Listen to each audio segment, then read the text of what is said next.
The Trevor Penning situation is worse than we thought. This is some shocking stuff you're about to see, ladies and gentlemen. Today, I direct you to Twitter, specifically my Twitter page, where I posted every single snap of Trevor Penning's first preseason game. We're going to watch this, and we are going to absolutely just be shocked and befuddled at what we will see. If you want to see this kind of high-level content of what we're posting, and you're on Twitter, why are you not following? Let's talk about it. Why are you not following? I thought we were friends. You'd follow a friend, wouldn't you? So make sure you're following the page if you want to see this kind of stuff. Ladies and gentlemen, let's take a look. Now, this is every single snap, all right, of Trevor Penning in the first game, number 70. Then we're going to break down also some Jeff Duncan tweets about Trevor Penning. And we're going to talk about this whole situation because it has become a situation. It's become more than just what ifs. It's become more than, what are we going to do? Will he develop? Things like that. So let's go ahead and watch it, number 70 here. And we'll talk about it and react throughout. Here we go. So he's on the right, obviously. Just gets absolutely bull rushed here. Just dominated. He was on the ground. He'll be on the ground in almost every single clip right here on the ground again. Not amongst his own will. Forcibly thrown to the ground. Here, see you later. Let's see. Boom.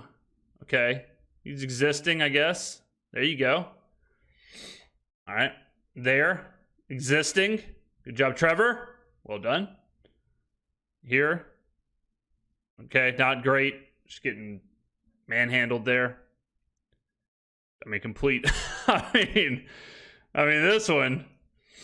This is the end. And don't forget, guys, the Arizona Cardinals, their first team is supposed to have the worst defense in the NFL. So, this is a hezzy step over. This is something like you'd see trying to guard Steph Curry. He gets crossed over, then says, you know what? Let's do a hold for good measure. And then he says, you know what? Why just hold? Let's drag him all the way to the ground. But let's let him hit Derek Carr first. Okay, Trevor. All right. Keep watching here. Yep, just gets bull rushed there. This one, and you got to remember too, he's supposed to be a run block specialist. So remember that on the running plays where he is struggling also.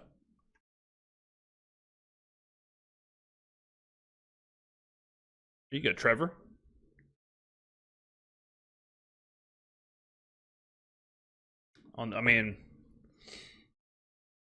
This is the kind of stuff right here where he just, looks like a bull in a china shop. It's out of control. Look at him. He's everywhere. But mostly on the ground. Mostly on the ground.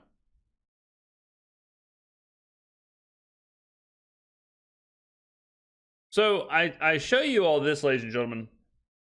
Watching these clips, it honestly seems like if you were watching an episode of Pros vs. Joes. If you just asked somebody to come play right tackle. Like if you went and found a guy who had, I know plenty of people who played offensive line, whether in high school or junior college or even the collegiate level. And I have talked to all of them about this and shown them this. And every single one of them said, if I put pads on right now, it's probably not going to look very much different. It's probably going to be pretty much the same of just me flailing around, getting thrown to the ground, having trouble. I just had breakfast. I had a couple cups of yogurt, and this right here just made me almost let it rip. Look at this. Just, you talk about zero awareness, zero spatial awareness, the uncomfortability on the football field, just unknowing where you are at any time. He is in a blender right here.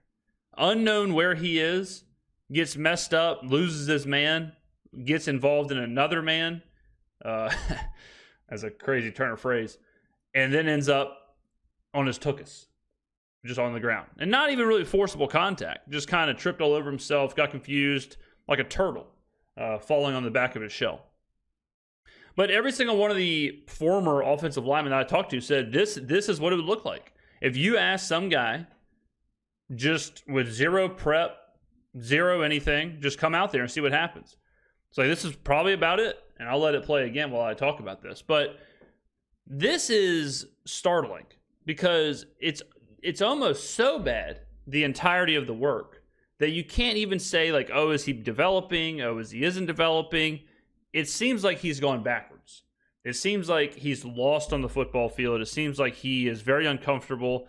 It seems like he just, the way I've said it is that I think he's the first offensive lineman that has developed the yips. Like, you hear about the yips all the time with pitchers. You hear about the yips all the time with golfers who just, for some reason, all of a sudden, they can't throw the baseball or they can't hit a golf ball. I've heard catchers get the yips who can't throw the ball back to the pitcher. And it's just a mental block. It's just a thing where it's like they're just so inside their own head that they can't get out of it. And that's what it almost looks like is happening to Trevor. And that is a danger to rushing players. And that's a danger to rushing players too quickly, is that it's like this idea of like, oh, he's a raw, talented guy. He's got physical attributes. He's got this. He's got that. We got to develop him. And then you force them to play early. All of a sudden, this can happen where they get too in their own head and they're thinking about too many different things at the same time, and then it results in something like this. So, Matthew Judon was just traded to the Falcons. We can't have this all year. The offensive line is already bad enough. We cannot have a right tackle who, seemingly can't even exist. It's not that he's doing bad. It's that he's like failing at even being being an impactful player on the field at all. Like, just get in the way. If he just got in the way, if he started at getting in the way, it would be better than what I'm seeing right here. If he started at just standing still, he'd be okay. I have seen some people say that there is some technical problems here, like he's dropping too far back, he's too passive, he's allowing the defender to get to him first, which forces all of his leverage, forces all of his like actual physical skills. You can't utilize your strength and your raw abilities like that whenever you're on the back foot or you're losing that leverage. Obviously, we're not going to get too deep into the weeds of offensive and defensive line play, but it usually is about who's got the better leverage. The specialists that I've heard say that Trevor's losing all the leverage because of how passive he is and how far he ends up getting back and allows the defender to get on him. But we're going to go to Jeff Duncan now. Jeff Duncan, beat reporter for New Orleans. Jeff Duncan has been tweeting a bit about the Trevor Penning situation. And it's kind of a befuddling tweet. So we'll go ahead and stop watching this horror show. All right, so Jeff's first tweet. Here's the deal, as I understand it, on Trevor Penning. The Saints knew he would need time to develop and was not a year one starter when they drafted him in 2022. He needed reps and time to refine his technique and footwork, but the raw ability was and still is there to be a dominant force if and when he did. Guys that big, powerful, and athletic don't grow in trees. Okay, so let's just take this paragraph here. If that is the case, why in the holy hell was he taken in the first round? If this is true, fine. This is something you would say about a third round, fourth round, fifth round pick. This is not what you would say about a top 20 pick. This is not what you would say about a guy who you draft that high up and then thrust as your left tackle. Year one was basically a wash because of injuries. He was thrown into the fire in year two with disappointing and perhaps predictable results. He enters year three with a lot on the line. A new coaching staff and scheme might help, but will only go so far. He'll either cross the threshold and the light bulb will come on, or the Saints will have to go to plan B. Okay, last part, yes. All right, like this part is absolutely true. He enters year three with a lot on the line. The new coaching staff and scheme can help, but he's got to figure out a lot of other stuff. And yes, if he doesn't cross the threshold of existing, the Saints will have to go to a plan B. But then there's this tweet, which is, I'm not totally sure here. It's way too early to give up on Penning, IMO. The Saints have invested a lot in him, and big men often take time to develop. Exhibit A, John Stinchcomb. The Saints selected him in round 2, the 2003 draft. Didn't start a game in his first 3 seasons. Like Penning, everyone was labeling him a bust. He eventually developed into an everyday multi-year starter and made the Pro Bowl. With the new staff and scheme, this will be a big year for Penning, though. He needs to make progress. Okay. This part, it's way too early to give up on Penning. The Saints have invested a lot in him, and big men often take time to develop. This right here is where it's this is the sunken cost fallacy or whatever, or pot committed. You're too pot committed, so you got to play bad poker hands. I don't think we are pot committed. And we certainly aren't pot committed to starting him. You know, we're not pot committed to forcing him into being a starter on the offensive line. I'm not saying we should cut him. Like, yeah, he's under contract, whatever. Don't cut him. But having him out there, like having him and trying to make him a starter at this point, it's not working. If we want to take the pressure off of him and allow him to just drop back into like a backup role or a third string role and let him get another year of just doing nothing as far as starting stuff and just let him try and figure it out. Sorry about that, guys. Gotham City, you know how it is. But if we want, like, I'm okay with that. But this, it's getting ridiculous now that we keep talking about this. And it's ridiculous that we have to keep watching this, keep wondering what we're going to do. If I was in the front office, I would absolutely say, you know, enough's enough. Let's go ahead and figure out plan B. Let's let Trevor work with the 2s and the 3s, and let's let him try and develop. Like, just try and show something. Because right now, he's at an F. 100%. And I'm rooting for the guy, okay? I'm rooting for him. But it is what it is. I'm not going to sit here and cover the team every single day like no one else can do. I'm not going to sit here and be the face of the franchise and tell y'all that what I'm seeing isn't keeping me up at night and what I'm seeing isn't disturbing. What we just watched was a small clip. I left out all of last year. Like, imagine if we had a supercut of last year and this year and everything put together. It was so much worse.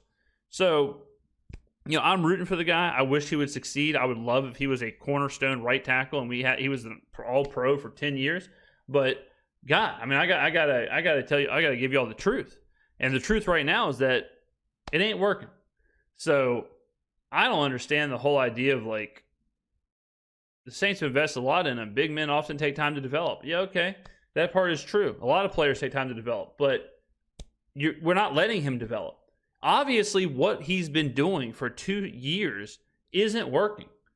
Obviously, the last couple of years of quote-unquote development have it ain't there. He's taken a step backwards.